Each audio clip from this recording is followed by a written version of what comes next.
Buenos días, alumnos. Soy su docente Catherine Yachachín Picón del curso de Historia del Perú. El tema que vamos a desarrollar es acerca de las leyes nuevas y la creación del virreinato. Cabe recordar que antes de la llegada de los españoles, nosotros estábamos gobernados por incas, ¿sí? Pero con el descubrimiento de América, luego con los financiamientos por parte de España, los conquistadores van a ellos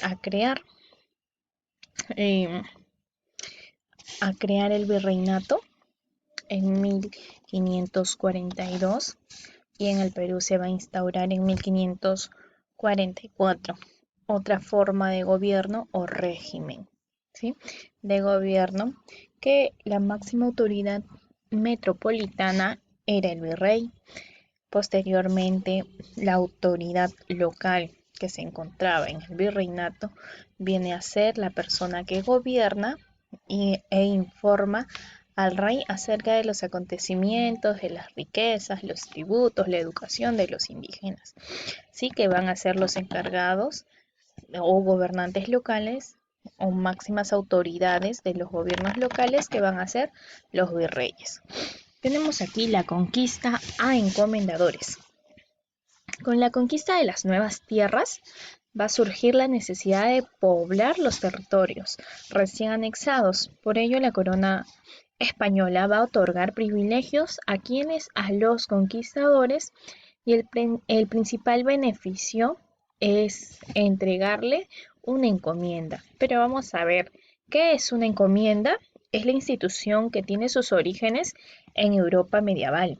Es una merced real o beneficio otorgado por la corona española.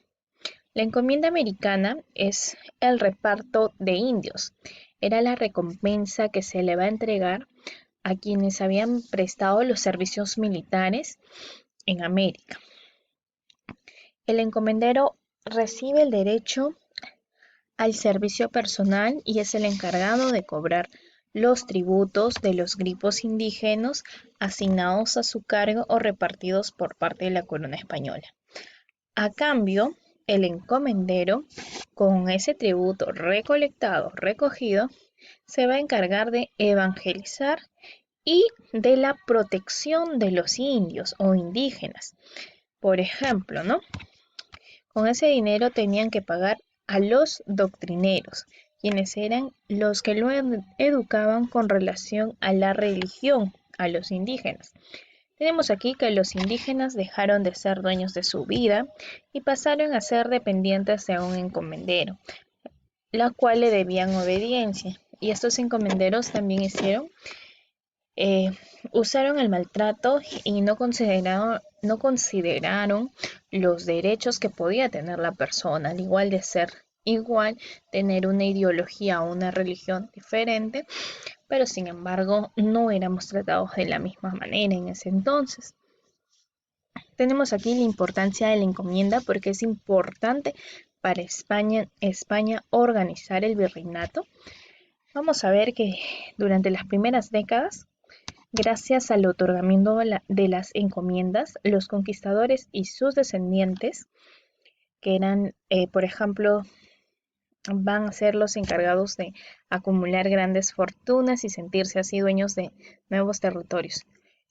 El rey de España había otorgado el título de encomendador a aquellos que habían prestado servicios militares en lo que era América, pero sin embargo, los hijos de estos encomendadores automáticamente recibían la encomienda o los indígenas de manera hereditaria. Tenemos también aquí que se da el derecho de recibir tributo, mano de obra gratuita, por parte de los indígenas. Le permitió realizar otras actividades, por ejemplo, las actividades económicas que se desarrollaron en el virreinato fue la minería, ya que nosotros, el Perú, Bolivia, bueno, en ese entonces eran ricos en minerales, hasta en la actualidad, pero mínima cantidad, pero antes con los españoles, con la colonización o la invasión o el saqueo por parte de ellos, teníamos gran abundancia de minerales, por eso la actividad económica que se desarrolla en el Virreinato del Perú es la minería. También tenemos el comercio, que inclusive van a llegar a comprar tierras comunales de la población. Tenemos también que en los primeros años no había ninguna norma o ley que regulara a los encomenderos, y sobre todo, todo que protegieran a los indígenas de los abusos de los españoles. Por ello, en esta primera etapa de colonización, los encomenderos gozan del estatus social más elevado de la nueva sociedad, debido a que van a monopolizar el poder, o sea, los encomenderos van a ser los únicos que van a gobernar, ¿sí? Políticamente y económicamente, y esto se refleja en su estilo de vida, ya que ellos van a tener casas grandes, van a tener esclavos, incluso eran llevados en andas también estos encomenderos. Entonces, era importante la encomienda de manera organizacional, pero sin embargo vamos a ver que no hay normas ni leyes que regulen el comportamiento de estos encomenderos. Es por eso que muchos indígenas, antes de ser gobernado o aceptar al dios de los españoles, preferían matarse, porque había un trato inhumano hacia ellos.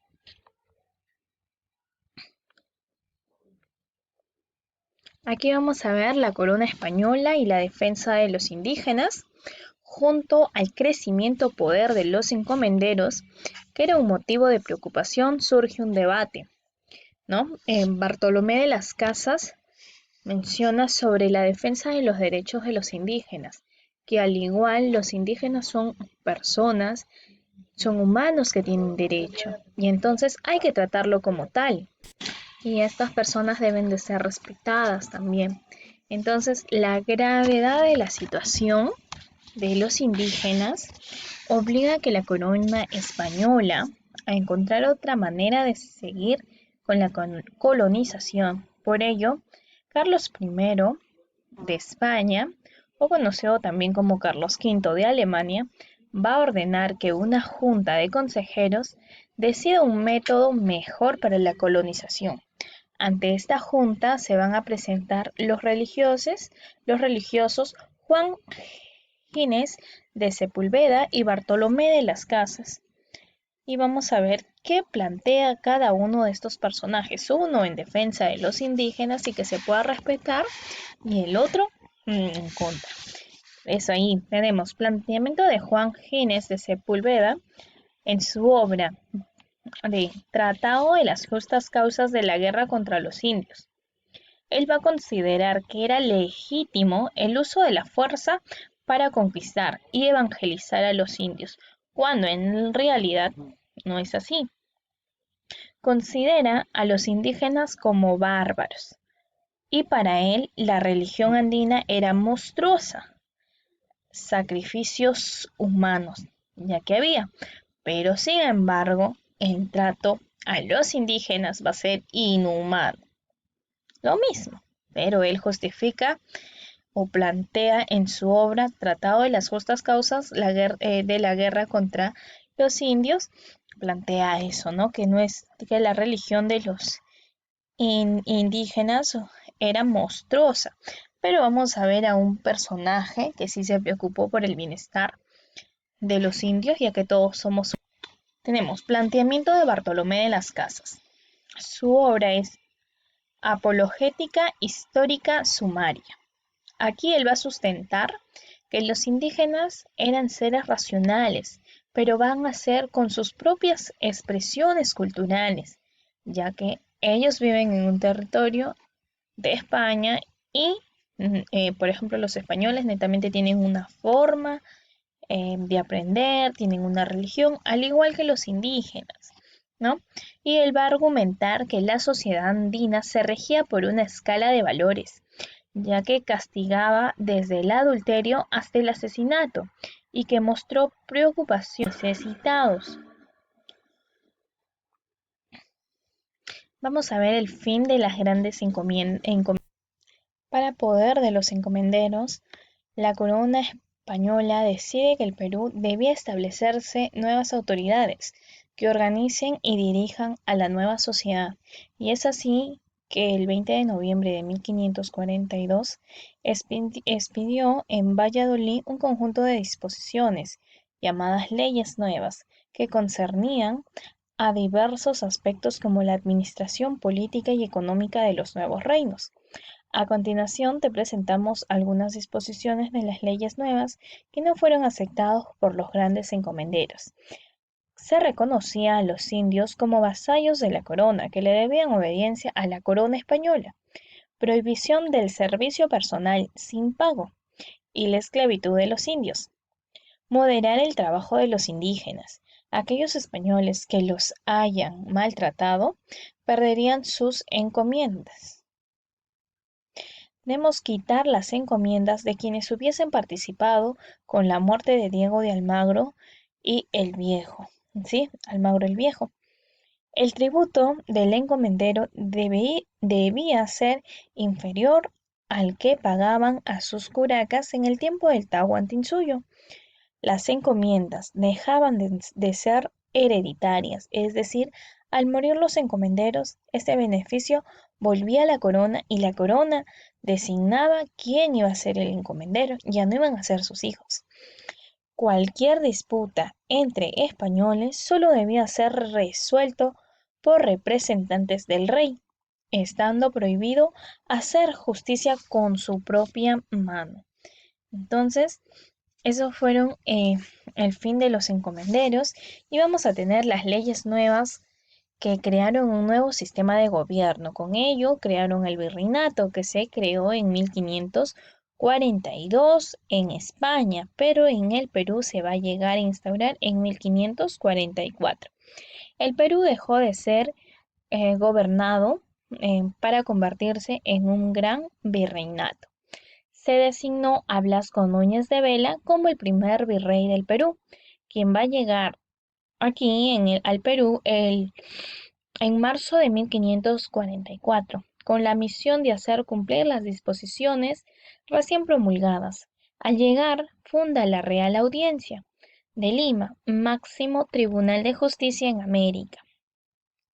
Inmediatamente a su llegada empieza la aplicación de las leyes nuevas, incluso las hizo publicar en la Plaza de Armas de Lima. Es así que vamos a tener una nueva forma de gobierno instaurada por los problemas que habían generado los encomenderos.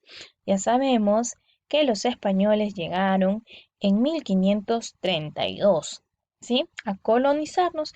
Posteriormente van a estar 10 años ¿no? Entre guerras civiles, entre gobernantes, encomenderos, a los que le debían obediencia a los indígenas, había tratos inhumanos. Es por eso que España se preocupa y es que va a crear las leyes nuevas con el fin de establecer el virreinato en el Perú. ¿En qué año lo crea? En 1542 en España. En el Perú recién se instaura en el año de 1544 con el primer virrey del Perú, que es Blasco Núñez de Vela.